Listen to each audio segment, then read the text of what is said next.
High, this is Jatin Bora. মই যতীন বৰা। মই ইয়াত গুৱাহাটী ইণ্টাৰনেশ্যনেল এয়াৰপৰ্ট লোকপ্ৰিয় গোপীনাথ বৰদলৈ ইণ্টাৰনেশ্যনেল এয়াৰপৰ্টত কৰ্মৰত হৈ আছোঁ। I am from Assam only, Asomiya. So' I feel proud to work in this project. Actually এই প্ৰজেক্টটোৰ আৰম্ভণিৰ পৰাই আমি লাগি আছোঁ। 2023 পৰা মই ইয়াৰ লগত ইনভল্ভ হৈ আছোঁ। চেলেঞ্জেছ আছিলে, কিন্তু এতিয়া আমি অসমৰ ৰাইজৰ কাৰণে এই প্ৰজেক্টটো আমি উৎসৰ্গা কৰিব পৰা হৈছোঁ। তো আমি গৌৰৱান্বিত। We feel proud to work in this project as being Assamese. তো আমাৰ ইয়াত বহুত আছে, লোকেল মানুহ বহুত ইনভল্ভ হৈ আছে, আমাৰ অসমৰ বহুত মানুহ ইনভল্ভ হৈ আছে। আৰু as a gateway of North East এই প্ৰজেক্টটোত কাম কৰাৰ কাৰণে মই নিজকে প্ৰাউড ফিল কৰিছোঁ। In fact I was trying to come to Assam several times. বহুত দিনৰ পৰা আমি চেষ্টা কৰি আছিলোঁ অসমতে কাম কৰিবলৈ। আমাৰ মুখ্যমন্ত্ৰী ডাঙৰে যি আমাৰ পদক্ষেপ লৈছে অসমীয়াৰ কাৰণে, সেইখিনিত আমি এক্টিভ পাৰ্ট ল'বলৈ। মই একচুৱেলি ইয়াত অকুপেশ্যনেল ছেফটি এণ্ড হেল্থ ডিপাৰ্টমেণ্টত কাম কৰি আছোঁ, মানে সুৰক্ষা বিভাগত।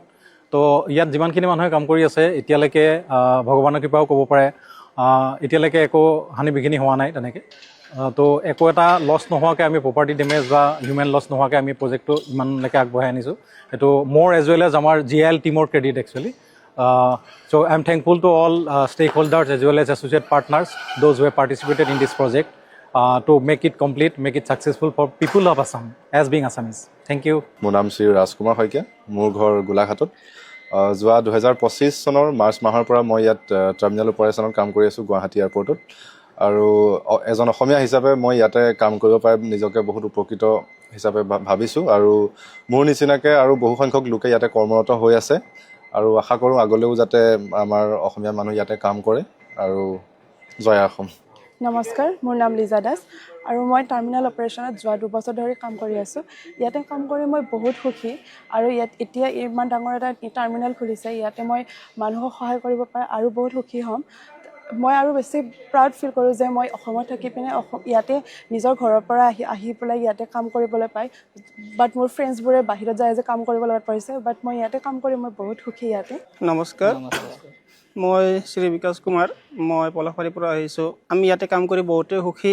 আমাৰ ইয়াতে ইমান ডাঙৰ এটা এয়াৰপৰ্ট হৈছে য'ত আমি কৰ্মসংস্থাপন পাইছোঁ, আৰু আমি ইয়াৰে লোকেল ল'ৰা হয়। লোকেল ল'ৰা হিচাপে আমি ইয়াতে কাম পাই বহুতে সুখী।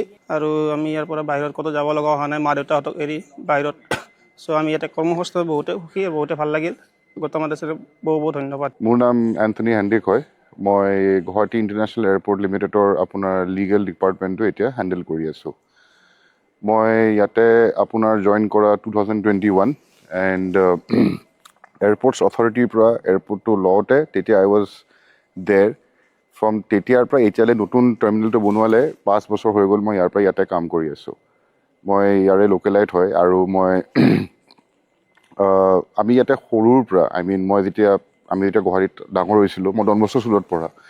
তেতিয়া সৰুৰ পৰাই মানে দেউতাহঁতে আমাক এয়াৰপৰ্টত আনিছিলে দেখাবৰ কাৰণে, কি যে আমি সৰু আছিলোঁ, প্লেন চাব খোজোঁ, দেউতাক কওঁ যে দেউতা এইটো প্লেন চাব যাওঁ, মোক চাব যাওঁ। আগতে যোনটো আমাৰ এয়াৰপৰ্ট আছিলে এইটো আপুনি যদি দেখা পাইছে, এইটো ইন কম্পেৰিজন চাইজটো বহুত সৰু আছিলে। উই হেড টু বহুত পেচেঞ্জাৰ কেটাৰ কৰিব লাগিছিলে, আৰু আমাৰ লিমিটেড স্পেচ আছিল। এই ডাঙৰ এয়াৰপৰ্টটো অহাৰ পিছত দেৰ উইল বি মোৰ ফ্লাইটছ, আৰু তাৰ লগত আমাৰ লোকেল মানুহে আমাৰ কাম পোৱা, আৰু মানে বহুত আপোনাৰ যেনেকৈ আমাৰ লোকেল প্ৰডাক্ট আছে, যেনেকৈ আমাৰ কাজি নেমু এইবিলাক অল এক্সপৰ্ট কৰা কাৰ্গো হাব এটাও আমি বনাই আছোঁ।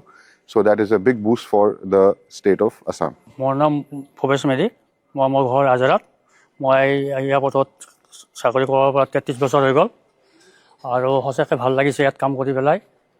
আৰু মোৰ চকুৰ আগতে এয়াৰপৰ্টখন এখন ডাঙৰ এয়াৰপৰ্ট হ'ল চৰকাৰৰ হেৰিত, আৰু অসম চৰকাৰ তাৰপিছত যাই গৌতম আদানী ছাৰৰ হেৰিত আণ্ডাৰত বহুত এমপ্লয় আমাৰ অসমীয়া ল'ৰা বহুত সোমাই গৈছে, চাকৰি পাইছে।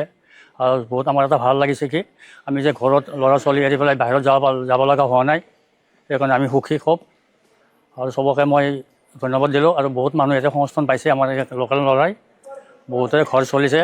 আৰু আদানী ছাৰে লোৱাৰ পৰা বহুত মানুহ চাকৰি পাইছে, ইয়াতে হাজাৰ হাজাৰ মানুহ চাকৰি পাইছে, আৰু গোটেই লোকেল মানুহখিনিয়ে পাইছে ধুনীয়াকৈ।